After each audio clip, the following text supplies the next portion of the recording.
Okay, तो सबसे पहले हमारे को क्या देखना है कि हमारे को लाइट्स, आज की क्लास में हमारे को 3D मैक्स की सारी लाइटिंग देखनी है कि कितने तरीके की लाइटिंग होती है इसके अंदर।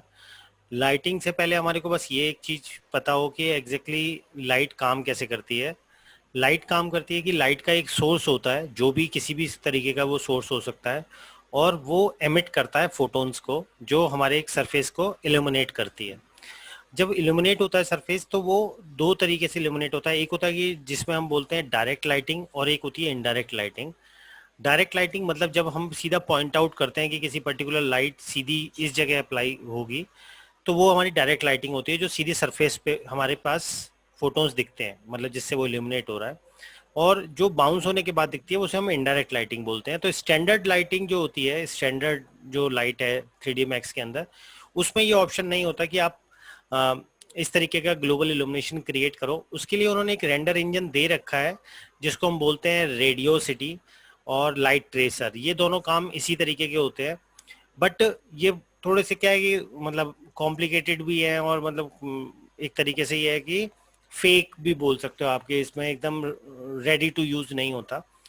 तो वो अगर हम करना चाहें तो वो कर सकते हैं, लेकिन उसमें हमारे को इतनी ज़रूरत पड़ेगी नहीं एडवर्टाइजिंग के अंदर। तो यहाँ पे हम जब 9 प्रेस करते हैं, तो यहाँ दोनों ऑप्शंस आते हैं कि लाइट ट्रेसर और रेडियोसिटी। लाइट ट्रेसर यूज़ करते हैं जब हम एक्सटीरियर लाइटिंग करते हैं, और रेडियोसिटी यूज़ करते हैं जब हम इंटीरियर लाइटिंग करते हैं। तो ये दोनों ग्लोबल इल्यूमिनेशन के लिए ही होते हैं प्लगइन, स्टैंडर्ड लाइटिंग के लिए। तो सबसे पहले हम लाइट्स देखते हैं कि कितने तरीके की लाइट्स होती हैं। तो यहाँ पे स्टैंडर्ड में जाते हैं, तो स्टैंडर्ड में हमारे पास ये जो आपको 8 लाइट्स दिख रही हैं, इसमें ऊपर वाली जितनी ये लाइट्स हैं जिसमें MR लिखा है, ये मेंटल रे वाले के लिए है। मतलब जब अगर हम मेंटल रे से रेंडर कर रहे हो, क्योंकि डिफॉल्ट जो हम रेंडर कर रहे हैं अपने सीन को, वो स्कैन लाइन रेंडरिंग कर रहे हैं। तो असाइन रेंडर से क्लिक करेंगे तो यहाँ पे देखो लिखा हुआ आ रहा है डिफॉल्ट स्कैन लाइन रेंडर। तो उसमें ये वाली सारी लाइट्स काम करेंगी। मेंटल रे एरिया ओमनी तब यूज करते हैं जब हम इस शेडर को चेंज करते हैं मेंटल रे से। मतलब कि जो आपके पास यहाँ पे स्कैन लाइन आ रहा है, इसकी जगह अगर हम मेंटल रे रेंडर यूज करेंगे, उस केस में हम मेंटल रे एरिया ओमनी या मेंटल रे एरिया स्पॉट ही यूज करते हैं। अब जो नेक्स्ट चीज आती है वो आती है लाइट डिस्ट्रीब्यूशन। जब हम कोई भी एक प्लेन, एक कोई भी सरफेस लेते हैं, जैसे कोई भी हमारा प्रोडक्ट है या कुछ भी ऑब्जेक्ट है, तो यहाँ पे हमारे पास लाइटिंग में जब हम स्टैंडर्ड में जाते हैं, तो यहाँ पे सबसे पहली जो लाइट अगर हम बात करें तो यहाँ है टारगेट स्पॉट। टारगेट स्पॉट का मतलब है कि आपका एक टारगेट होता है। मतलब ये हमारे पास जो लाइट दिख रही है, इसका ये एक टारगेट है और ये लाइट इल्यूमिनेट कर रही है। तो यहाँ से फोटोन्स निकल रहे हैं जो इसी रेंज के अंदर, जितना हमने स्पॉट एरिया बनाया है, सिर्फ इसके अंदर ही वो विजिबल होगा। मतलब अगर मैं इसको थोड़ा सा बड़ा करके और रेंडर करके देखूं, तो वो एक स्पॉट की तरीके से सिर्फ उतने एरिया रेंज में जा रही है। अगर मैं यहाँ पे क्लिक करता हूँ ओमनी, ओमनी का काम क्या होता है, वो चारों तरफ डिस्ट्रीब्यूट करती है। मतलब लाइट चारों तरफ, जैसे एक बल्ब की तरीके से, ये एक स्पॉट की तरीके से है।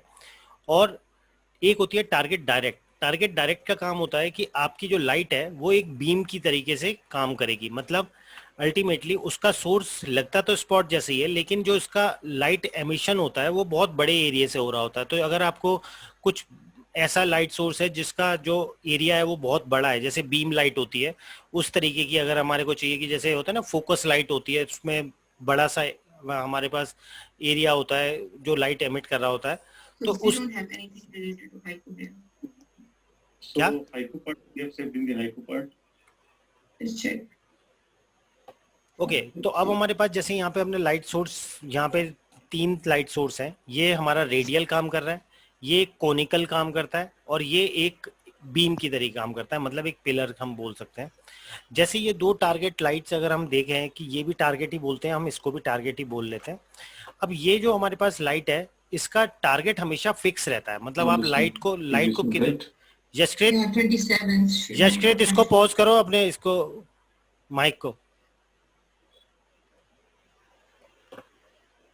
अब जैसे हम जब लाइट हम यहाँ से देख रहे हैं कि कौन लाइट, तो अल्टीमेटली मेरे को चाहिए कि इस जो जो लाइट हम क्रिएट कर रहे हैं, हम चाहते हैं कि हमारा जो लाइट है वो टारगेट को भी लेके जाए। तो इसको हमारे को फ्री स्पॉट लाइट यूज करना पड़ेगा।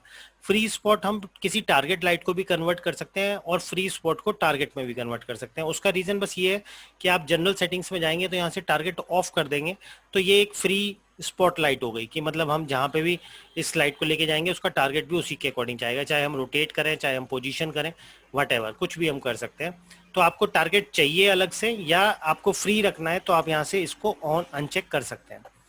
अब जब हम लाइट की पैरामीटर्स को अगर हम चेक करें तो सबके तीनों के पैरामीटर्स ऑलमोस्ट ये वाले सारे सेम है कि हम शेडो कैसी रखना चाहते हैं। लाइक अगर हम कोई भी सरफेस क्रिएट कर रहे हैं, जैसे एक स्फीयर है और रेंडर करता हूं तो वो लाइट उसके ऊपर पड़ रही है जो भी हम क्रिएट कर रहे हैं। तो मैं इसकी जगह एक बॉक्स ले लेता हूं और वो लाइट इस तरीके से उसके ऊपर अप्लाई हो रही है। तो यहाँ पे हमारे पास इल्यूमिनेट नहीं हो रहा है। इसका रीज़न ये है क्योंकि ये लाइट हमने थोड़ी सी नीचे कर रखी है, जिसकी वजह से वहाँ लाइट इस साइड तो पड़ रही है लेकिन ऊपर नहीं पड़ रही। तो अगर मैं इसको ऊपर कर दूंगा तो वो इल्यूमिनेट होना शुरू कर देगा, तो वो भी सरफेस हमारे पास विजिबल हो रहा है। तो लाइट की पोजीशन भी मैटर करती है। अब शेडो जब हम ऑन करते हैं तो शेडो ऑन करने के बाद क्या होता है कि लाइट अपने आप क्रिएट करती है जिस एंगल से हम शेडो को क्रिएट कर रहे हैं। डिफॉल्ट जब जो शेडो मैप होता है वो डिफॉल्ट मैप बोला जाता है। ये एक तरीके का टेक्सचर क्रिएट करती है। जो ये टेक्सचर आपको दिख रहा है, इस शेडो मैप जो भी आप यहाँ से शेडो चूज करते हैं उसके पैरामीटर्स आपको नीचे मिलते हैं, शेडो मैप पैरामीटर्स। अगर मैं यहाँ से इसको बोलूँगा रिट्रेस शेडो तो यहाँ पे रिट्रेस शेडो पैरामीटर्स हो जाएगा। तो जो भी पैरामीटर आप यहाँ से चूज कर रहे हैं स्टाइल, वही शेडो मैप के पैरामीटर्स हमें नीचे मिलेंगे। तो यहाँ से हम क्लिक करते हैं। तो अगर मैं शेडो मैप पैरामीटर्स में चेक करूँ तो डिफॉल्ट अगर मैं इसका साइज थोड़ा सा बड़ा कर लेता हूँ एरिया का, और इस तरीके से मैंने एक रेंडर किया, तो यहाँ पे जो लाइट क्रिएट हो रही है तो ये देखो एक थोड़ी सी जिटरिंग दिख रही है। इसका रीजन ये है कि जो ये टेक्सचर क्रिएट हो रहा है ये अभी 512 पिक्सल का है। तो अगर मैं रिजोल्यूशन को इंक्रीज करूंगा तो जो शेडो होगी वो उतनी ही क्रिस्प बनेगी। ये सबसे लाइट शेडो होती है, कि मतलब सबसे बोलें कि सबसे हल्का शेडो क्रिएट करती है, जिससे जो लाइट मतलब जो रेंडर है वो फास्ट होता है शेडो मैप से। तो मैं यहाँ से इसको क्रिएट करता हूँ कि 2048 पिक्सल का टेक्सचर क्रिएट करता हूँ, इमेज रेंडर करता हूँ, तो देखो कितनी शार्प क्रिएट हुई है। तो आप जितना रिजोल्यूशन इंक्रीज करोगे उतनी पिक्चर आपकी जो शेडो होगी वो शार्प बनेगी। बट इसमें एक ड्रॉबैक है कि ये कभी भी ट्रांसपेरेंट शेडो क्रिएट नहीं करेगा। मतलब अगर मैं इस ऑब्जेक्ट को क्रिएट करूं और यहाँ से चेंज करूं इसकी ओपेसिटी को, तो ये एक ट्रांसपेरेंट ऑब्जेक्ट हो गई। तो अगर मैं रेंडर करता भी हूं तो शेडो हमारी डार्क ही दिख रही है। तो ये एक प्रॉब्लम है शेडो मैप में। तो उस केस में हम यूज करते हैं रिट्रेस शेडो। रिट्रेस शेडो जब हम रेंडर करते हैं तो देखो शेडो भी ऑटोमेटिकली लाइट हो गई। जितनी डेंसिटी आपकी इस ज्योमेट्री के अंदर होगी उतनी ही शेडो वो क्रिएट करेगा, मतलब उतनी ही डेंस रखेगा। तो ये चीज का फर्क पड़ता है कि हम नॉर्मल शेडो मैप को यूज करते हैं। तो शेडो मैप में हम अगर ऐसा कुछ क्रिएट कर रहे हैं कि सपोज हमारे को चाहिए ही शेडो मैप, तो उस केस में हमारे को क्या करना पड़ेगा कि इसको लाइट करने के लिए आपको शेडो मैप पैरामीटर्स अगर हम ओपन करें तो यहाँ पे आपको फेक डेंसिटी चेंज करनी पड़ेगी, मतलब फेक करना पड़ेगा। कि यहाँ से मैं इसको कम कर देता हूँ और कम करने के बाद हम रेंडर करते हैं, और रेंडर करने के बाद हम इसकी डेंसिटी को चेंज करते हैं। तो यहाँ से हम चेंज करते हैं कि यहाँ पे हमने कम किया 19 और रेंडर करते हैं। तो यहाँ पे हमारे पास क्या आ गया, उसकी शेडो भी कम हो गई। लेकिन ये एक फेक है, ये हर एक की शेडो फिर कम कर देगा। मतलब ऐसा नहीं होगा कि सिर्फ सॉलिड वाले ही कर रहा है। तो अगर मैं यहाँ पे एक ऐसी नॉर्मल ज्योमेट्री रखूँ और रेंडर करूँ तो वो देखो उसकी भी शेडो लाइट ही हो गई। तो ये एक प्रॉब्लम है, इसलिए हम शेडो मैप पे नहीं जाते, हम उसको रिट्रेस शेडो पे जाते हैं। तो यहाँ से रिट्रेस करेंगे तो जो डार्क है वो डार्क और जो लाइट है वो लाइट। तो यहाँ से हमने रिट्रेस किया, यहाँ से डेंसिटी को नहीं छेड़ते हैं, डिफॉल्ट ही 1 रखते हैं। तो हमारे पास क्या होगा कि शेडो जहाँ सॉलिड ज्योमेट्री है वो आपको पूरा मतलब हार्ड दिखेगी, और जो ट्रांसपेरेंट है वो ट्रांसपेरेंट दिखेगी। तो इसलिए सबसे ज़्यादा यूजफुल यही है रिट्रेस शेडो। एरिया शेडो अच्छी चीज़ है, बट एरिया शेडो को हम यूज़ करते हैं तब जब आपको कुछ ज़्यादा रियलिस्टिक ही शेडो चाहिए, बट ये रेंडर टाइम ज़्यादा लेती है और मेंटल रे के साथ ज़्यादा अच्छा काम करती है। तो अगर मैं रेंडर करूँ तो इसके अंदर बस फ़ायदा क्या है कि आपके पास जो शेडो क्रिएट होगी उसके एजेस सॉफ्ट रहेंगे। मतलब कि यहाँ से देखें तो देखो ये एजेस आपके ऑटोमेटिकली सॉफ्ट हो गए। इसको अगर मैं थोड़ा सा और बड़ा कर लेता हूँ और रेंडर करता हूँ तो देखो शेडो किस तरीके से बिल्कुल फ्लैट, जैसी रियलिस्टिक हम नॉर्मल सीन के अंदर देखते हैं उसी तरीके की शेडो धीरे धीरे डिफ्यूज हो रही है, जैसे रियल वर्ल्ड में होती है कि यहाँ पे हार्ड और धीरे धीरे सॉफ्ट। तो ये है अच्छी, लेकिन ये अभी ट्रांसपेरेंट नहीं कर रही है। उसका रीज़न ये है क्योंकि जब हम एरिया शेडो लेते हैं तो आपको इसको बताना पड़ता है कि ये ट्रांसपेरेंट को भी रीड करे। तो आपको इसके लिए यहाँ पे ऑप्टिमाइजेशन ओपन करना है और ट्रांसपेरेंट शेडो ऑन करना है। जिससे वो ट्रांसपेरेंसी के अकॉर्डिंग ही शेडो क्रिएट करे और सॉलिड को सॉलिड। तो आप ले सकते हो, लेकिन रेंडर टाइम थोड़ा सा ज़्यादा लगेगा इसके अंदर और अच्छी क्वालिटी मिलेगी। तो अभी तो हम इसको नॉर्मल रेट्रेस शेडो, बिकॉज दो ही शेडो को आपको ज़्यादा यूज़ करना है, या तो शेडो मैप या रेट्रेस शेडो। और बहुत ज़्यादा सॉफ्ट शेडो यूज़ करनी है तो आप एरिया शेडो में जा सकते हैं। उसके बाद आती है इंटेंसिटी। चाहे हम इस लाइट को पिक करें, चाहे इस लाइट को, चाहे इस लाइट को, ये पैरामीटर सेम मिलेंगे स्टैंडर्ड में। First is multiplier. Multiplier means intensity, कि आप कितनी इंटेंसिटी लाइट की रखना चाहते हैं। अगर आप ब्राइट रखना चाहते हैं, आप कम करना चाहते हैं, आप इस पैरामीटर के मल्टीप्लायर के अकॉर्डिंग चेंज कर सकते हो। यहाँ से कलर, कलर हम यहाँ से चेंज कर सकते हैं अपनी लाइट का, कि फोटोन कलर हमारे को ये कलर चाहिए तो वो लाइट कलर उसी तरीके से काम करेगी। अगर मैं यहाँ से चेंज करूँ डीकेज, मतलब ये लाइट अब ओवरऑल पूरे सीन पे काम कर रही है। अगर मैं डीके ऑन कर देता हूँ, कि मैंने यहाँ से इन्वर्स कर दिया, तो देखो एक डोम आ गया इसके चारों तरफ, कि वो लाइट सिर्फ उतने एरिया में ही काम कर रही है। तो अगर हम कोई, जैसे सपोज मैं एक सीन बनाऊँ, कि एक मैंने फ्लैट प्लेन बनाया और एक सिलेंडर बना देता हूँ, पॉली में कन्वर्ट करता हूँ और एक लाइन बना देता हूँ, और इस लाइन को मैं रेंडरेबल ऑन कर देता हूँ बिकॉज मुझे रेंडर में चाहिए। थोड़ी कम मटेरियल, इसको मैं ब्लैक कलर ही डालता हूँ।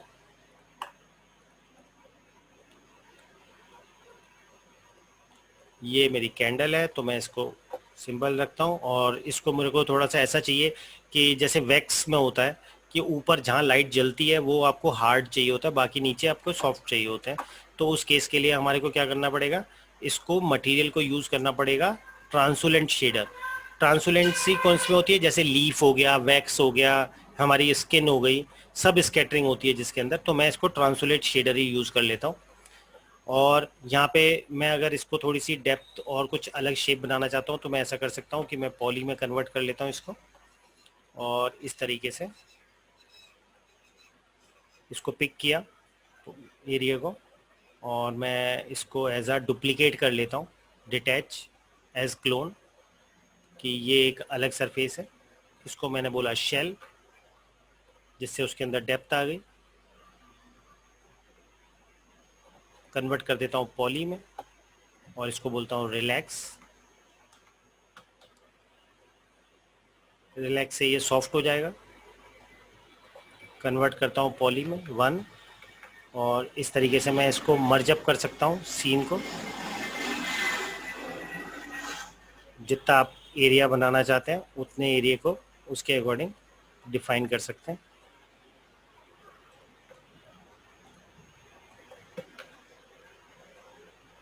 टर्बो स्मूथ डाल देंगे सर इस पे। क्या? फिर टर्बो स्मूथ डाल देंगे ना इस पे, हाँ जी। या इससे चल जाएगा ये? तो मैं कुछ इस तरीके से फेक वैक्स बना देता हूँ, लाइक इस तरीके से, और इसके ऊपर भी सेम शेडर ही अप्लाइड है। और ऊपर की तरफ मैं एक स्फेयर बनाता हूँ, और इस स्फेयर को मैं थोड़ा सेगमेंट ज़्यादा रखता हूँ, और इसको बोलता हूँ टेपर, जिससे ये चीज़ इस तरीके की हो जाए। आर थोड़ा सा हम स्ट्रेच कर लेते हैं, कन्वर्ट करते हैं पॉली में, वर्टेक्स सिलेक्ट करते हैं, और यहाँ से सॉफ्ट सिलेक्शन ले लेते हैं, जिससे एरिया, इतना एरिया कवर हो जाए। और इसको मैं बोल देता हूँ नॉइज़, जिससे इसके अंदर फ्रैक्टलनेस आए, कि जो हम शेप चेंज करना चाहते हैं उसके अंदर थोड़ी सी नॉइज़ी रहे। और यहाँ से फ्रैक्टलनेस बढ़ाओगे तो उसके अंदर और ज़्यादा नॉइज़ आ जाएगी। तो आप अपने एरिया के अकॉर्डिंग डिफाइन कर सकते हैं कि आपको कितनी चाहिए। और यहाँ से एनिमेट ऑन कर दोगे तो ये एनिमेट भी होगी, मतलब अगर हम प्ले करके देखें तो वो इस तरीके से काम भी करेगी। हम चाहें तो इसके ऊपर मटेरियल कोई भी यूज़ कर सकते हैं, बट मैं अभी डिफ़ॉल्ट एक ट्रांसपेरेंट शेडर ही यूज़ कर लेता हूँ, और इसको एक येलो कलर दे देता हूँ। आप इसमें ग्रेडियंट और इस तरीके की चीज़ें भी क्रिएट कर सकते हो। तो अभी रेंडर में नॉर्मली वो इस तरीके से दिख रहा है विजिबल। अब सपोज ये हम चाहते हैं कि ये लाइट इल्यूमिनेट हो हमारे अकॉर्डिंग, तो मैं इस ट्रांसपेरेंसी को जो मैंने वैक्स के लिए यूज़ किया था उसको मैं वैक्स जैसा कलर दे देता हूँ कि ये जो लाइट जब जले जहाँ पे, वहाँ पे ये इस तरीके से इल्यूमिनेट हो, मतलब यहाँ पे ये सॉलिड जहाँ लाइट पड़ रही है वहाँ पे ऐसा दिखे, नीचे हमारे को सिंपल वैक्स जो वाइट कलर की है वही दिखे। तो हम इस तरीके का सरफेस ले सकते हैं। अभी रेंडर करूँगा तो वो डिफ़ॉल्ट पूरे पे ही हमें दिख रहा है वैक्स। तो अब मैं यहाँ से ओमनी लाइट लेता हूँ और ओमनी लाइट को वहाँ पे रखता हूँ फेक। अब मैंने यहाँ पे लाइट लिया, रेंडर किया, तो वो डिफ़ॉल्ट हमारे को इस तरीके से विजिबल हो रहा है जो चीज़ हम क्रिएट कर रहे हैं अपने सरफेस में। अभी यहाँ पे ये एक सॉलिड ज्योमेट्री की तरह काम कर रही है, तो हम अगर इसको थोड़ा सा ट्रांसपेरेंट कर देते हैं, तो यहाँ से ओपेसिटी को हम हल्का सा कम रखते हैं अभी के लिए, जिससे वो थोड़ा सा ट्रांसपेरेंट ही रहे। वो बात की बात है कि हम इसको किस तरीके से क्रिएट करते हैं। तो अब जो ये लाइट आ रही है आपकी, अगर मैं रेंडर करूँ तो देखो चारों तरफ लाइट पड़ रही है। अगर मैं चाहता हूँ कि ये चारों तरफ लाइट ना जाए, तो मैं यहाँ से इसको बोलता हूँ कि सपोज मैं इसको शेडो देता हूँ कि ये एक शेडो क्रिएट करे। तो शेडो तो क्रिएट करने लग गई, बट प्रॉब्लम ये है, देखो अब सॉलिड यहाँ पे दिखने भी लगा हमारे को हल्का सा। तो मैं इसको रेट्रेस शेडो जो मैंने लिया है, इसकी इंटेंसिटी को इंक्रीज करूँगा तो देखो वहाँ ब्राइट होता जा रहा है, और नीचे की तरफ बहुत हमारे पास ऐसा लग रहा है कि जैसे ये पूरे एरिया में लाइट फेंक रही है, जबकि ऐसा होना नहीं चाहिए। तो उस केस में हम यूज़ करते हैं डीके। तो यहाँ से हमने बोला इन्वर्स। इन्वर्स क्लिक करते ही आपके चारों तरफ एक बाउंडिंग बॉक्स आ गया, जिसको आप स्टार्ट एरिया डिफाइन कर सकते हैं कि लाइट सिर्फ इतने से एरिया में रहे, जितना हमें सोर्स चाहिए, मतलब जो हम सोर्स डिज़ाइन कर रहे हैं सिर्फ उतने एरिया में ही अब देखो लाइट इल्यूमिनेट हो रही है। पूरे एरिया में हमारे पास लाइट नहीं जाएगी। तो हम अपने अकॉर्डिंग डिफाइन कर सकते हैं कि आपको कैसी लाइट का सोर्स चाहिए, कलर आप कैसा रखना चाहते हैं, तो वो एक सोर्स आपकी लाइट उसी तरीके से डिज़ाइन हो सकती है। अब जो हम ये लाइट क्रिएट कर रहे हैं, जैसे हमने यहाँ से देखा इन्वर्स, इन्वर्स का मतलब हुआ कि आपकी लाइट यहाँ से सिर्फ इतने एरिया में की रेंज में काम कर रही है। लेकिन अगर मैं बोलूँ इन्वर्स स्क्वायर, तो ये इसका अपोजिट होता है। और ज़्यादा आपको कम करना हो तो आप इस तरीके से फेकली यूज़ भी कर सकते हो कि आप और ज़्यादा इन्वर्स करना चाहते हो, तो आपकी लाइट सिर्फ चारों तरफ से अंदर आएगी टूवर्ड्स। तो अल्टीमेटली क्या होगा कि बहुत ज़्यादा जो रेंज चारों तरफ और फैल रही थी वो नहीं होगा, आप इसके अकॉर्डिंग ही यूज़ कर रहे हैं। और ट्रांसपेरेंट शेडर की वजह से देखो ऐसा लग रहा है कि यहाँ पे ब्राइट है और धीरे धीरे डार्क होता जा रहा है। तो आप इस तरीके से वो सरफेस को समझ सकते हैं कि कैसे हमारे पास यूज़ करना है।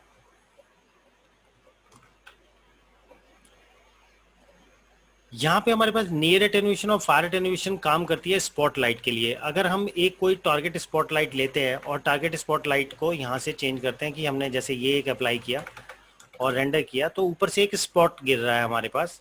अगर मैं चाहता हूँ कि सपोज ये एक टॉर्च हो या कोई कार के आगे बीम हो, तो उस तरीके से अगर हमारे को लाइट चाहिए फेक, तो हम वो चीज़ यूज़ कर सकते हैं इसके लिए कि जैसे हमने इसको पिक किया और मैंने बोला कि ये लाइट ओवरऑल पूरे सीन को इल्यूमिनेट करे। तो मैंने क्या करा, इस लाइट को यहाँ पे रखा और इसका जो फॉल ऑफ है, मतलब जो एरिया जो इतना सा स्पॉट दिख रहा है, इस स्पॉट को मैं बढ़ा देता हूँ। तो मैंने यहाँ से इंक्रीज कर दिया पूरा साइज। तो ओवरऑल क्या हुआ, लाइट अब इतने एरिया में काम करेगी, मतलब पूरा इल्यूमिनेट हो रहा है हमारे पास सीन। बट मैं ये चाहता हूँ कि जो लाइट चारों तरफ फैल रही है इसको मैं कंट्रोल करना चाहता हूँ। तो मैं नियर और फार ये दोनों को ऑन कर लेता हूँ। अब हमारे पास लाइट क्या हुई, बाउंड हो गई। नियर का मतलब है कि लाइट कहाँ से स्टार्ट होगी, फार मतलब कहाँ तक लाइट जाएगी। अगर मैं फार को कम कर देता हूँ और इस रेंज को भी कम कर देता हूँ, तो देखो लाइट सिर्फ इस रेडियस के अंदर ही इल्यूमिनेट होगी। तो अब आपके वो बाहर का एरिया कवर ही नहीं करेगी। क्यों? क्योंकि हमने उसको फार एटेन्यूएशन सेट कर दिया, मतलब फार डिके हो गया एक तरीके से। और नियर मतलब तब हम यूज़ करते हैं जब हमारे को एक बड़ी सी बीम, मतलब अभी जो एक पर्टिकुलर स्पॉट से लाइट निकल रही है वो ना निकले, मतलब कि कोई फेक आपको टॉर्च डिज़ाइन करनी है या फिर आपको बीम लाइट करनी है या कार की लाइट डिज़ाइन करनी है, उस केस में आपको इसकी ज़रूरत पड़ेगी। तो ये हमारे पास होते हैं डिकेस। डिकेस एक तरीके से ये पूरा का पूरा जो काम है, इंटेंसिटी, कलर, डिके, उसको ओवरऑल एरिया कम करने के लिए। नियर और फार जहाँ से एमिट हो रही है और जहाँ तक लाइट जा रही है उसको एडिट करने के लिए। स्पॉटलाइट हॉट बीम है कि आपका जो स्पॉट है वो कितना बड़ा आपको चाहिए उतना आप हॉट स्पॉट और फॉल ऑफ इन दोनों को सेट करते हो। हॉट स्पॉट का मतलब होता है मेन हॉट जहाँ लाइट जा रही है, और सॉफ्टनेस जो चारों तरफ उसकी आ रही है, जो क्लीन, मतलब अगर हम देखें तो यहाँ पे हमारे को ये बहुत सॉफ्ट चाहिए, तो उस केस में हम यूज़ करते हैं इसको। जैसे मैं अभी देखूँ तो ये देखो हार्ड लाइट क्रिएट हो रही है, अगर मैं यहाँ से फॉल ऑफ बढ़ा देता हूँ तो देखो वो एरिया सॉफ्ट हो जाएगा। तो आप हॉट स्पॉट और फॉल ऑफ को कितना डिफरेंस देना चाहते हो वो चीज़ आप डिफाइन कर सकते हो। अगर हम यही चीज़ डिफाइन करें कि कोई आपकी इस तरीके की लाइट है, जैसे अगर हम बोलें कि एक प्लेन है और यहाँ से मैं टारगेट स्पॉट लाइट लेता हूँ और क्लिक करता हूँ, आप चाहते हैं कि अभी जो आ रहा है वो हमारे पास एक राउंडनेस आ रही है जो हम लाइट क्रिएट करेंगे उसकी। अगर आप चाहते हो कि मेरे को स्क्वायर चाहिए तो you can change the light source type, कि हम इसको सर्कल नहीं चाहते, हम रेक्टेंगुलर चाहते हैं, तो वो रेक्टेंगुलर टाइप में आपको लाइट क्रिएट होगी। तो अगर आपने कोई फॉल सीलिंग पे लाइट लगाई है या कुछ ऐसा बीम बनाया है तो उस केस में आप स्क्वायर वाला भी ले सकते हो। इस स्क्वायर को आप सेट कर सकते हो कि जैसा आपका साइज है उसी के अकॉर्डिंग, तो आप बिटमैप फिट में जाके चेंज कर सकते हो कि यहाँ से आपने क्लिक किया और ओपन किया तो यहाँ पे आपके पास उसी साइज में वो चीज़ क्रिएट हो जाएगी जो हम सीन ले रहे हैं।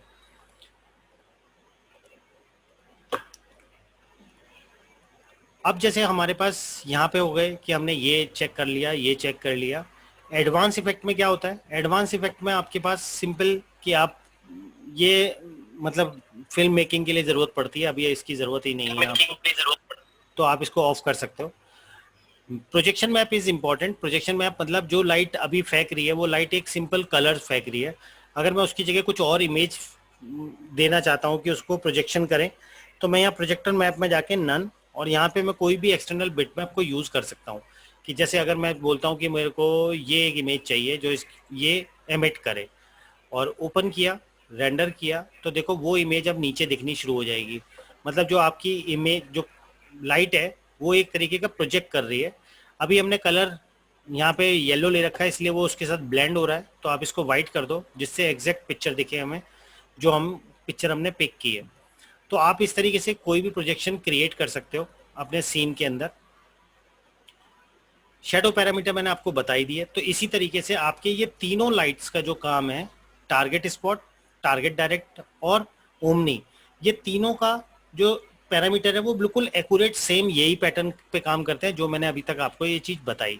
अगर आपको फ्री रखना है स्पॉट को तो आप यहाँ से फ्री स्पॉट ले सकते हो। टारगेट डायरेक्ट अगर आपने ले रखा है, आपको टारगेट अपने अकॉर्डिंग करना है, सपोज बीम लाइट पीछे बनानी है, तो उस केस में आप इसको फ्री डायरेक्ट यूज़ कर सकते हो कि हम चाहते हैं कि भाई आपको एनिमेटेड लाइट डिज़ाइन करनी है, तो हम जैसे अगर कोई स्टेज या कुछ ऐसा बनाएं तो वो सब चीज़ें कर सकते हैं।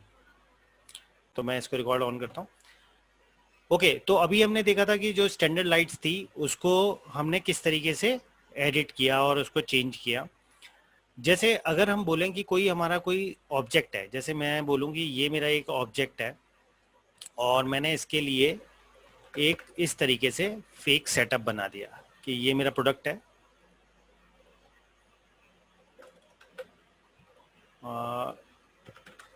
मैं इसको लेथ डाल देता हूँ मिनिमम।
अब सपोज ये मेरा एक प्रोडक्ट का मैंने एक शोकेस डिज़ाइन किया कि मैं कुछ इस तरीके से इसको प्रेजेंट करना चाहता हूँ।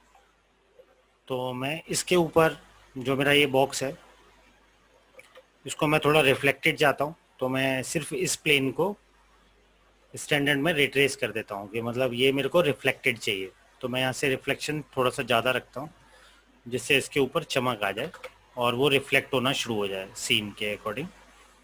यहाँ पे मैं कोई भी टेक्सचर अप्लाई कर सकता था, तो मैं अभी टेक्सचर नहीं अप्लाई कर रहा हूँ। अब यहाँ पे मैंने यूज़ किया लाइक आप चाहते हैं कि इस तरीके से ना इसके ऊपर एक स्पॉटलाइट पड़े, तो मैंने एक यहाँ से फ्री स्पॉटलाइट ली और प्लेस की। बहुत बड़ा एरिया आ रहा है तो मैं डिफ़ॉल्ट कर देता हूँ इसको कि कम कर देता हूँ, कि यहाँ से चेंज किया और सर्कुलर ही चाहिए, तो मैं इसका रेडियस कम रखता हूँ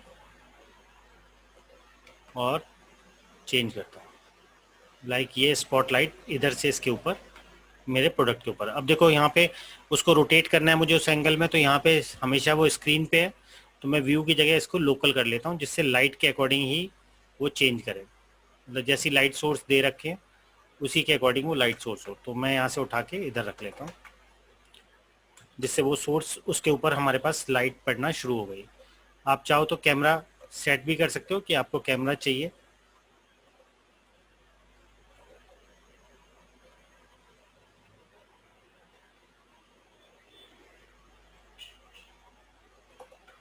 control C, camera view on किया।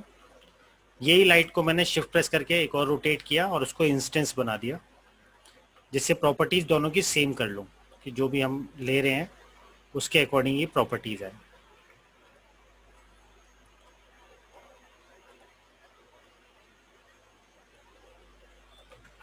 रेंडर करके देखें तो वो दो स्पॉटलाइट उसके ऊपर जा रही है और हो सकता है कि उसकी इंटेंसिटी बहुत ज़्यादा हो, तो मैं इंटेंसिटी में चेक करता हूँ तो 2 है, ऑब्वियसली ज़्यादा ही है, तो मैं 1 ही रखता हूँ इसको और रेंडर करके देखता हूँ तो वो एक स्पॉटलाइट की तरीके से काम कर रही है।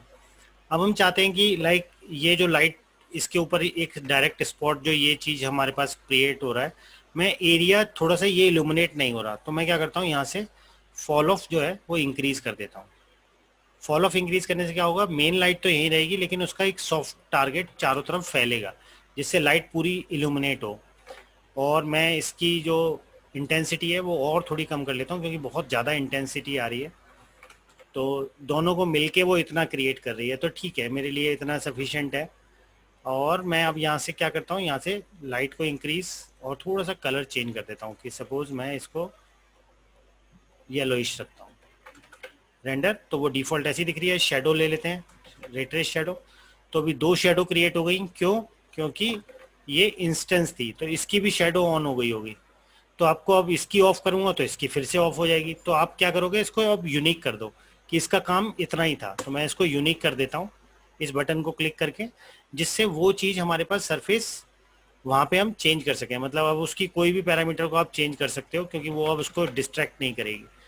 लेकिन मैं चाहता हूँ शेडो नहीं दे, तो मैंने इसको पिक किया और मैं इसकी शेडो को ऑफ कर देता हूँ जिससे सिर्फ एक की ही शेडो क्रिएट हो सीन के अंदर जो हम ले रहे हैं। आप चाहते हैं कि लाइक पीछे से जो लाइट हमारे पास जो विजिबल हो रहा है, मैं इस कैमरे को थोड़ा सा पीछे कर लेता हूँ। सपोज ये इस तरीके से व्यू दिख रहा है हमारे को। अब मैं चाहता हूँ कि पीछे कुछ स्पॉट लाइट्स दिखें, तो मैं यहाँ से फ्री डायरेक्ट लाइट ले लेता हूँ। तो मैंने यहाँ से फ्री डायरेक्ट लाइट ली और इसको इस तरीके से बीम की तरीके से ऊपर खड़ा किया, ठीक है, जो हमारे स्टेज के पीछे। बट उससे कोई दिख तो रहा नहीं है, तो हम क्या करते हैं, यहाँ से एटमॉस्फेरिक जो इफेक्ट्स हैं वो ऐड कर देते हैं। तो मैंने यहाँ से ऐड किया वॉल्यूम लाइट। वॉल्यूम लाइट से क्या है, इसके अंदर अब वॉल्यूम आ गया, मतलब जो भी लाइट जहाँ तक जा रही है वहाँ पे उसको वॉल्यूम दिखेगा। तो रेंडर करेंगे तो देखो पीछे एक वॉल्यूम दिखने लगा हमारे को उसके अंदर, और मैं उसको यहाँ से पिक करूँ तो अब क्या है, उसका एरिया देखो चारों तरफ कितना सारा फैला हुआ है। तो मैं उसके फॉल ऑफ को कम करता हूँ कि मुझे सिर्फ इतने एरिया में ही लाइट चाहिए। तो देखो वहाँ पे एक पतली लाइट आ जाएगी, वो कलर उसका वही आ रहा है, तो मैं इसको वाइट कर सकता हूँ जिससे वो वाइट लाइट रहे हमारे पास। आप चाहो तो इस लाइट को हम आगे भी रख सकते हैं, आपको रखना चाहते हैं तो। जैसे हम चाहते हैं कि ये एनिमेट हो, तो वो इस तरीके की हमारे पास देखो एक बीम लाइट अगर क्रिएट हो जाए तो वो चीज़ बिल्कुल उसी तरीके से लगेगी फेक। तो अगर मैं एक स्फेयर लेता हूँ और यहाँ से मैं स्फेयर लेता हूँ आर, ये मेरी बीम हो गया हमारे पास। और इसको मैं थोड़ा सा ऐसा, अभी के लिए तो ऐसे ही ले लेता हूँ, आप इसको और स्टाइलिश बना सकते हो।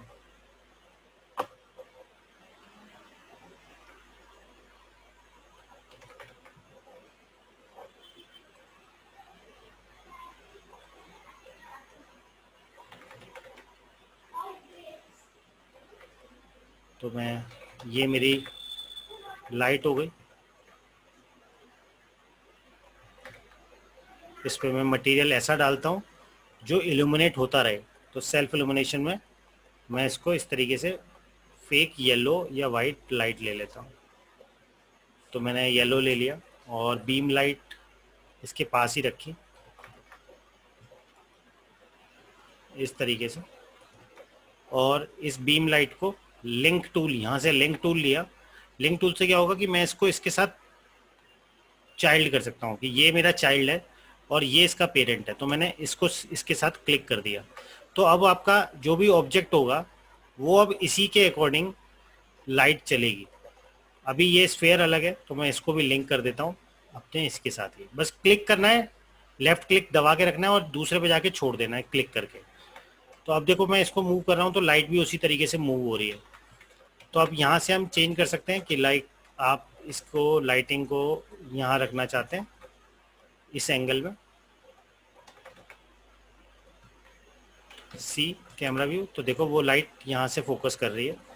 अब मैं चाहूँ तो इसको एनिमेट भी कर सकता हूँ कि जैसा आपको बीम चाहिए वो इसी तरीके से काम करेगी।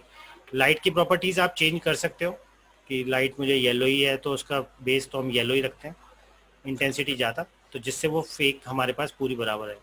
अब मैं चाहता हूँ कि बीच बीच में वो उधर की तरफ जाए, देखे उसको, तो आप यहाँ से, अब देखो वो लाइट कितनी दूर तक जा रही है। उसका रीज़न ये है क्योंकि ये लाइट जो हमने बनाई है ये इन्फिनिट है, मतलब बहुत दूर तक लाइट जा रही है। मैं नहीं चाहता बहुत दूर तक जाए तो मैं इसको फार एटेन्यूएशन ऑन कर देता हूँ। फार से क्या होगा कि उसकी रेंज सिर्फ अब यहीं तक ही हो गई। तो मतलब अब देखो रेंडर करके तो सिर्फ यहीं तक दिख रही है क्योंकि मैंने यहीं तक ही ऑफ कर दिया इसको। तो आप यहाँ से फार एटेन्यूएशन बढ़ा सकते हो कि लाइट मैक्सिमम हमारे स्टेज तक ही जाए। तो देखो लाइट सिर्फ वहीं तक ही जा रही है।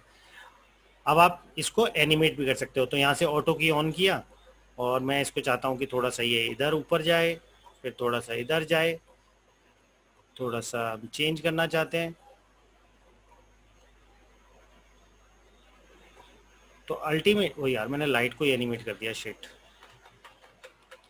लाइट को नहीं एनिमेट करना है, हमें सोर्स को एनिमेट करना है क्योंकि सोर्स तो उसका चाइल्ड है ही ना। तो ऑटो की से वो चीज़ जल्दी हो जाएगी। तो अब देखो हम सिर्फ रोटेशन कर रहे हैं और वो इस तरीके से एनिमेट। तो यहाँ पे हमारे पास ये लाइट यहाँ है, यहाँ पे ये लाइट यहाँ पे है, यहाँ पे ये लाइट यहाँ पे है। तो आप अपने अकॉर्डिंग सोर्स डिफाइन कर सकते हो। तो इस तरीके से आप स्टेजेस और ये सारी चीज़ें डिफाइन कर सकते इसमें हो। इसमें जो ऊपर जो ये छज्जा सा बना हुआ है, हाँ जी, इसको तोड़ के निकल रही है लाइट। क्या करना है? जैसे कि ये लाइट है, तो ये हाँ, उसको आर पार करके जा रही है। अब नहीं जा रही ना, देखो हाँ अब नहीं जा रही हाँ हाँ। क्योंकि हमने फार एटेन्यूएशन ऑन नहीं किया था। तो ये फार एटेन्यूएशन हमें ऑन करना है तो उस केस में वो नहीं जाएगी उसके। सर एक क्वेश्चन था सर। हाँ सर जैसे ये जो शेडो आ रही है वो लेफ्ट साइड से आ रही है, अगर हमें उसको मतलब जस्ट सेंटर में जैसे इसके पीछे ही लेना हो, तो आपको कैन अपना, के पीछे। हाँ तो ये जो आपकी जो मेन लाइट है जो शेडो क्रिएट कर रही है, उस लाइट को हाँ सर। आपको स्ट्रेट ही रखना पड़ेगा तभी वो चीज़ सामने जाएगी। बिकॉज ये तो मतलब नॉर्मल रूल ही है कि जहाँ से लाइट आएगी उसके अपोजिट ही शेडो पड़ती है। हाँ, तो हमें मतलब एक अलग से लाइट और लगानी पड़ेगी कि वो सीधे ही उस पे लगे। हाँ, वो वहीं पे जाएगी डार्कनेस वाली। लगानी पड़ेगी मतलब। हाँ अच्छा ठीक। ठीक है। तो इस तरीके से आप अपने प्रोडक्ट की एनिमेशन या कुछ भी आपको चाहिए कि वो उस तरीके से आप इसको एनिमेट अलग कर सकते हो। ये पीछे से निकल के आए तो वो आप कर सकते हो कि ये जो हमारे पास कर्टेन्स हैं, ये कर्टेन्स धीरे धीरे हटें। तो जैसे अगर मैंने एक ये रखा हुआ है, एक ये कर्टेन है, और इसको मैं थोड़ा सा चौड़ा कर लेता हूँ।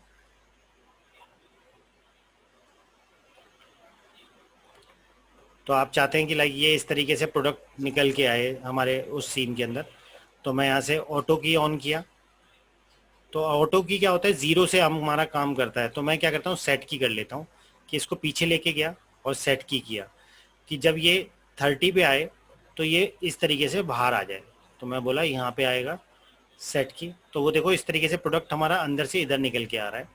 अब आप चाहते हैं कि जब ये बाहर आए तब तक कर्टेन भी तो इधर उधर जाने चाहिए। तो मैं ये 30 पे यहाँ पे बाहर आ रहा है, तो मैं 15 या 20 तक इसको मैं साइड में कर दूं कर्टेन्स को।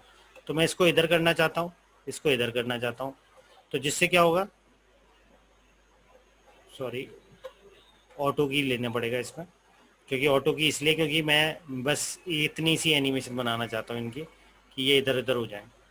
तो आपके पास वो चीज़ इस तरीके से वो हटेगा और वो हमारे पास निकल के आएंगे। फिर वापस से मैं चाहता हूँ कि ये रिवर्स होके वापस आ जाए, मतलब ख़त्म हो जाए यहाँ पे। तो मैं इसको बंद कर देता हूँ और इसको भी बंद कर देता हूँ इस केस में। तो वो क्या होगा कि वो इस तरीके से इसको निकालेगा और बंद हो जाएगा। आप चाहते हो फिर ये रोटेट होना शुरू हो, तो मैं यहाँ से 100 तक इसको इस तरीके से रोटेट करता हूँ। तो अब मैं सी प्रेस करके देखूँ तो मेरा सीन क्या बनेगा, प्ले किया, ये खुला, बाहर आया, चारों तरफ रोटेट हुआ और वो हमारी लाइट एनिमेट हो रही है। तो हम उसी तरीके से ये पूरा सीन डेवलप कर सकते हैं अपने प्रोडक्ट के लिए। आप चाहते हैं कि हमारे प्रोडक्ट के ऊपर अलग से लाइटिंग होनी चाहिए, तो आप वो भी अपने डिफरेंट लाइट, अब मैं चाहता हूँ कि लाइक जो ये हमारा इल्यूमिनेट हो रहा है ये बहुत अच्छा से एनिमेट तो हो गया, इल्यूमिनेट भी हो रहा है, बट मैं चाहता हूँ कि इसके ऊपर एक अलग सी एक डिफरेंट लाइटिंग हो, स्टाइलिश। तो मैं उसके लिए स्टैंडर्ड लाइट को ना यूज़ करके फोटोमेट्रिक लाइट्स लूंगा। फोटोमेट्रिक लाइट्स में क्या होता है कि आप लाइट शेप को चेंज कर सकते हो। इसमें दो ही तरीके की लाइट है, टारगेट लाइट और फ्री लाइट। टारगेट लाइट का हम यूज़ करते हैं जब हमारे को सिर्फ नीचे ही लाइट आपको देनी हो, लेकिन आप फ्री लाइट को प्रेफर करो, वो ज़्यादा अच्छा लगता है। जब भी आप फोटोमेट्रिक लाइट को यूज़ करोगे तो आपके पास वो पूछेगा कि it is recommended that you use to logarithm exposure control. और ये एक्सपोजर कंट्रोल होते क्या है कि अगर मैं यहाँ से 8 प्रेस करूँ तो यहाँ पे हमारे पास एक्सपोजर कंट्रोल्स होते हैं। तो अगर आप यहाँ से क्लिक करोगे तो देखो यहाँ आ रहा है लोगरिथम एक्सपोजर कंट्रोल। तो आप इसको एक्टिव करना चाहते हो तो आप यहाँ से भी ऑन कर दो, तो वो चीज़ नहीं पूछेगा। तो मैंने यहाँ से लोगरिथम ऑन कर लेता हूँ, कोई फर्क नहीं पड़ता उससे। अब मैंने यहाँ पे एक लाइट रखी, फ्री लाइट, मतलब इसके ऊपर जो हमारा सोर्स है उसके ऊपर। तो एक लाइट रखी और इसको मैं ऊपर रख लेता हूँ कि ये मेरा लाइट सोर्स है। तो देखो वो पूरी पे इस तरीके से इल्यूमिनेट कर रहा है। मैं चाहता हूँ ये बहुत ज़्यादा काम कर रहा है क्योंकि एक तरीके से ओमनी लाइट आ गई है एक बीच में जो चारों तरफ देख रही है। तो मैं नहीं चाहता ये ओमनी लाइट की तरह काम करे, ये एक डिफ्यूज लाइट की तरह काम करे। अब इसके अंदर ये आईएस में ही फायदा होता है कि ये वाले जो डिस्ट्रीब्यूशन मेथड्स हैं ये इसी में मिलते हैं। उसके अंदर फायर एटेन्यूएशन और इन्हीं के एक साथ खेलना पड़ता है। तो यहाँ पे आप सीधा चेंज कर सकते हो। आपने बोला यूनिफॉर्म डिफ्यूज, तो वो लाइट देखो नीचे की तरफ पॉइंटेड हो गई, मतलब अब ये लाइट सिर्फ नीचे गिरेगी, आपको फॉल सीलिंग के ऊपर कोई इफेक्ट नहीं देगी। ये जो आपको फेक सा लग रहा है, मतलब फेडेड सा आपको जो सीन दिख रहा है, ये रीजन है जो लोगरिथम हमने एक्सपोजर कंट्रोल ऑन किया है। तो आप इसको थोड़ी देर के लिए ऑफ कर देते हैं हम, कि हम डिफॉल्ट देखते हैं तो वो लाइट इस तरीके से हमें विजिबल हो रही है जो हमारे को चाहिए। अब अगर मैं इसको लेता हूँ कि ये लाइट हमारे पास सोर्स नीचे की तरफ लाइट भी आनी शुरू हो गई। अब यहाँ पे हमारे पास क्या नया मिलता है, यहाँ पे हमारे को मिलते हैं ये पैरामीटर्स कि आप बल्ब और क्या आपके पास ऑब्जेक्ट है तो आप डायरेक्टली यहाँ से चेंज कर सकते हो। तो जैसे आप यहाँ पे प्रीसेट पिक करोगे वो अपने आप ही सेटिंग चेंज करता जाएगा। तो आप चाहते हो कि आप प्रीसेट यूज़ करना चाहते हो आप प्रीसेट यूज़ करो, आप मैनुअली सेट करना चाहते हो आप मैनुअली कर सकते हो। तो मैं एक सपोज 35 वॉट हेलोजन बल्ब ले लेता हूँ और रेंडर करता हूँ। तो देखो वो एक हेलोजन बल्ब वहीं पे इल्यूमिनेट हो रहा है, उसका सोर्स नीचे नहीं आ रहा। उसका रीज़न ये है क्योंकि उसने जब हमने प्रीसेट लिया तो उसने डिस्ट्रीब्यूशन स्फेरिकल वापस से कर दिया। तो हमें उसको चेंज करना है दोबारा से डिफ्यूज में, जिससे वो नीचे की तरफ लाइट दे। अभी बहुत छोटी सी लाइट है, जो जितना उसके अंदर वैल्यू थी कि मतलब हमने जो यहाँ वैल्यू देख रहे हैं तो यहाँ पे अभी क्या आ रहा है 32 कैंडिलास के साथ काम कर रहा है। तो अगर आप इंटेंसिटी बढ़ाना चाहते हो तो आप बढ़ाओ, जिससे वो लाइट ज़्यादा दिखे, मतलब अब हमारे को वो इल्यूमिनेट होना शुरू हो गई। तो मैं चाहता हूँ कि ये इधर की तरफ से रख के इसको थोड़ा सा चेंज करता हूँ कि जैसे यहाँ से हमारे पास लाइट सोर्स उस सब्जेक्ट को इल्यूमिनेट करे। अब आप इस लाइट को चेंज करने के लिए लाइक शेडो ऑन करना कर सकते हो आप इसी की। आप चाहते हो कि नहीं मुझे कुछ अलग से स्टाइलिश शेडो चाहिए, मतलब लाइट की शेप चाहिए, तो आप यहाँ से चेंज कर सकते हो इसको फोटोमेट्रिक वेब में। फोटोमेट्रिक वेब क्या होती है कि आपकी लाइट शेप एक अलग एंगल की हो जाएगी, मतलब शेड जो आएगा वो डिफरेंट हो जाएगा। अभी उसने डिफॉल्ट अपने अकॉर्डिंग कर दी, तो मैं नहीं चाहता कि मैं उसका कोई यूज करूं। तो आप क्या कर सकते हो, यहाँ से क्लिक करो कि आप आईएस चेंज करना चाहते हो, और ये आईएस लाइट आपके पास नेट से मिल जाएंगी। तो मैंने यहाँ से 9 नंबर ले लिया, जो बहुत फैली हुई लाइट है। तो मैं यहाँ क्लिक करके देखूँ तो देखो इस तरफ दोनों तरफ आपको एक शेड दिखने लग गए होंगे, ये उस लाइट के पैरामीटर्स की वजह से है। तो लाइट मैंने बहुत ज़्यादा इंक्रीज कर दी है, तो मैं उसको थोड़ा सा कम करके धीरे धीरे बढ़ाता हूँ कि मैं 75 पे देखता हूँ कि मेरे को थोड़ा सा अच्छा रिजल्ट दिख रहा है। ठीक है, मैं थोड़ा और बढ़ाता हूँ जिससे वो अच्छे से इल्यूमिनेट हो। अब हम सीन को अपने अकॉर्डिंग डिफाइन कर सकते हैं कि आप चाहते हैं कि भाई ये चीज़ फेक ऐसी हमें स्पॉटलाइट चाहिए इस सरफेस के ऊपर, तो आप वैसा सीन क्रिएट कर सकते हो कि जैसे हम एक लाइट इधर चाहते हैं नीचे की तरफ कि यहाँ से इस सब्जेक्ट मुझे प्रोडक्ट पे गिर रही है, और एक और मिरर करता हूँ और इसको मैं बोला इंस्टेंस, जिससे सेम ही रहे सारी सेटिंग्स, और मैं इसको इधर रखता हूँ। तो हम देखेंगे तो हमारे सीन को इस तरीके से वो इल्यूमिनेट करना शुरू कर देगी। तो आप 2 लाइट्स का सेटअप, 3 लाइट का सेटअप, इस तरीके से आप छोटे छोटे अपने सेटअप्स क्रिएट कर सकते हो। आईएस लाइट में और स्टैंडर्ड लाइट्स में बस यही अंतर है कि स्टैंडर्ड लाइट जो है वो उसमें ये सब पैरामीटर्स नहीं मिलते, डिस्ट्रीब्यूशन मेथड नहीं मिलते, और इसके अंदर आपके पास ये सबसे अच्छी चीज़ है कि आप अपनी फोटोमेट्रिक वेब लाइट क्रिएट कर सकते हो, और ये आपको बहुत सारे अलग अलग स्टाइल में मिलेगा। यहाँ पे आपके पास एक और चीज़ है जिसे हम बोलते हैं कलर टेम्परेचर। आप कलर टेम्परेचर के अकॉर्डिंग अपनी लाइट को एडजस्ट कर सकते हो कि जैसे अभी केल्विन 3050 है जिससे ये ऑरेंजिश शेड आ रही है, आप यहाँ से केल्विन चेंज करेंगे तो उसी तरीके से वो चेंज हो जाएगी हमारे पास लाइट। तो आप यहाँ से अगर हम ब्लूइश में चले जाते हैं तो वो ब्लू लाइट हमारे पास ऑटोमेटिकली केल्विन कलर्स काम कर रही है। अब अगर मैं यहाँ पे देखूँ तो ये बहुत पास में है, इस वजह से वो ज़्यादा इल्यूमिनेट हो रही है, तो आप इनको थोड़ा सा हवा में कर सकते हो,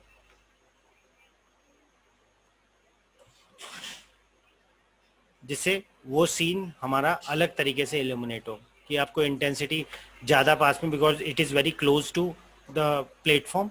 तो मैं इसको चेंज कर देता हूँ थोड़ा दूर, जिससे वो इंटेंसिटी हाईली ना क्रिएट हो। तो ये किस तरीके से हम कलर टेम्परेचर के अकॉर्डिंग चेंज कर सकते हैं। इसमें भी आपके पास ऑप्शन होता है कि आप फार एटेन्यूएशन ऑन कर सकते हो, करना चाहो तो, कि एरिया ज़्यादा दूर तक आपको लेके जाना है नहीं लेके जाना है, तो वो चीज़ है। आप चाहते हैं कि कोई लाइट, जैसे अगर हम एक और फ्री लाइट लेते हैं और नो करता हूँ, मैं एक लाइट ऊपर रखता हूँ और इसको यहाँ से मैं एक और इल्यूमिनेट। अब मैं चाहता हूँ कि जो ये लाइट इल्यूमिनेट हो रहा है बल्ब, इस बल्ब की जगह मैं चाहता हूँ कि ये जो लाइट सोर्स है ये एक बड़ी शेप में हो, तो मैं इसको एक रेक्टेंगुलर ले सकता हूँ। रेक्टेंगुलर क्या है कि अब आपका जो एरिया है वो एक रेक्टेंगुलर फॉर्म में हो गया, लाइट यहाँ से इतने एरिया में फॉल ऑन करेगी। तो मैं इसको अपने रेडियस के अकॉर्डिंग, जो मैंने सीन बनाया है उस सीन के अकॉर्डिंग मैं एडजस्ट कर देता हूँ, तो आपके पास वो एरिया वहाँ पे डिफाइन हो जाएगा और हम उसके अकॉर्डिंग काम करना शुरू कर देंगे।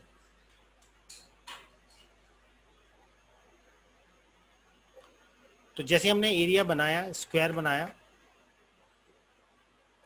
और रेंडर करके देखा, तो देखो ओवरऑल लाइट का जो सोर्स था वो हमारा इल्यूमिनेट उस सोर्स में कॉपीड होके आ गया। अब हम इसको कलर चेंज कर सकते हैं, लाइक अगर हम इसका टेम्परेचर जो है वो येलोइश चाहते हैं, तो देखो आप एक तरीके से फेक लाइटिंग सेटअप पूरा डिज़ाइन करके अपने प्रोडक्ट को उतना ही अच्छा कर सकते हैं। क्लियर हुआ सबको? Yes sir. तो इस तो तरीके मैसी से हो गया, बट यस सर, मतलब आप स्टेप बाय स्टेप देखेंगे तो आपको समझ में आएगा कि एग्जैक्टली किस तरीके से हमने ये सेटअप बनाया है। तो आप ऐसे एनिमेशन अपने प्रोडक्ट के लिए और इन सब चीज़ों के लिए यूज़ कर सकते हैं कि भाई हमारे को कुछ एनिमेशन देना है और हम फेक पूरा शेडो, लाइट और इनको एनिमेट करके ये सब चीज़ें डिज़ाइन कर सकते हैं।